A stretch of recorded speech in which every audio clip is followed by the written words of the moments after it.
David from Fort Worth is asking, in the last couple of months, other than gold or bonds or neither, have you held any security for more than 30 days in your PA? If so, which one? Yeah. Well, I've held gold for 2 years. 2 years. I mean, it's I mean, all I'm doing is changing the size of that Size position. of it, Yeah. So yeah, I mean, that's the thing too. Like, people like to criticize what they don't understand because why? Why? Because they're scared of it, right? I'd be scared of Darius too, right? You're scared of him, right? So they like to criticize what we do. I often get put in the box. I'll even have like people just say it to me openly. Well, you're very short term. Yeah, I'm acting short term with a very good understanding of the intermediate to long term. There's a huge difference between that.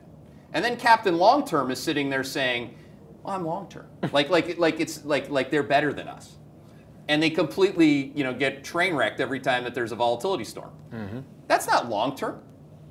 That's just beatable. You're going to beat that all day long. So, think about this. Like, if you want to really think about like holding period, real-time alerts, I've said a bazillion times at this point. Maybe I've said this more times than any human beings have said this. It's not a portfolio, right? So if those holding periods are like T-3 days on average, yeah, because they're signals, right? Like how a traffic signal, like it goes red and then it goes green. I mean, that's the same thing, right? It's like a signal. It's not a full investing cycle, long-term holding period. Go into our investing ideas product, which is got things that have gone up for a while here. I don't like the holding period on those are a long time. Totally. I mean, long and short, because that's the point. It's a longer term product. So again, I'd encourage you to try that. Have your core positions. It's quite often like Spain, for example. So it's been a core short of mine for like 3 years or more. Like end of 2017. Yeah, so it's always in my PA, EWP on the short side. But you know what I took it to 2 days ago when it was oversold? I took it to 1 share. I'm short 1 frickin' share. 1, okay? You can add it up and you can maybe guess what my PA size is, which is not like a $1,000 PA. 1. So what does the 1 position mean? I'm going to keep paying attention to you. Mm-hmm. Yeah, and one day when you pop up there, little Spaniards, I'm going to short you. And I'm going to keep doing it, and I'm going to do more and more and more of it as you get to the top end of the range. Thank you very much. So sometimes Spain is short. I've had it on for a long time, but sometimes I have 1 share, 1, just so I keep paying attention. Right? So that's hopefully that's helpful. Yeah. Now, before we wrap up, I'll just make one quick point. Right, like Spain has been in quad 3 or quad 4 for pretty much every quarter since the beginning of 2018. It's the easiest short ever.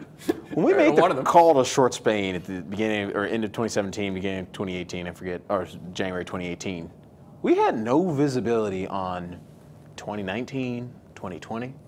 But again, at every interval, when you refresh the model and roll the clock forward and you look, you add something to that time-space continuum, it said, oh wait, Spain is still shortable. And oh, by the way, the bearish trend signal still persisted. It's when that's a great long-term investment, but it wasn't made with the expectation that we were going to nail 2020. Nobody nailed 2020 thinking about what they were talking about in 2018 or 2017. That's right. Of course not.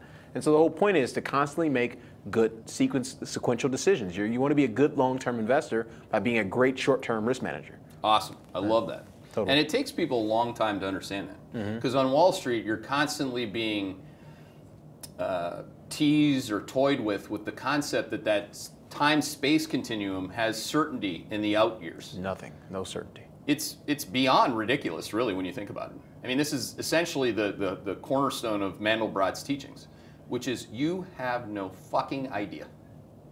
Accept it. Mm-hmm. And I'll give everyone a homework assignment. Tweet at us.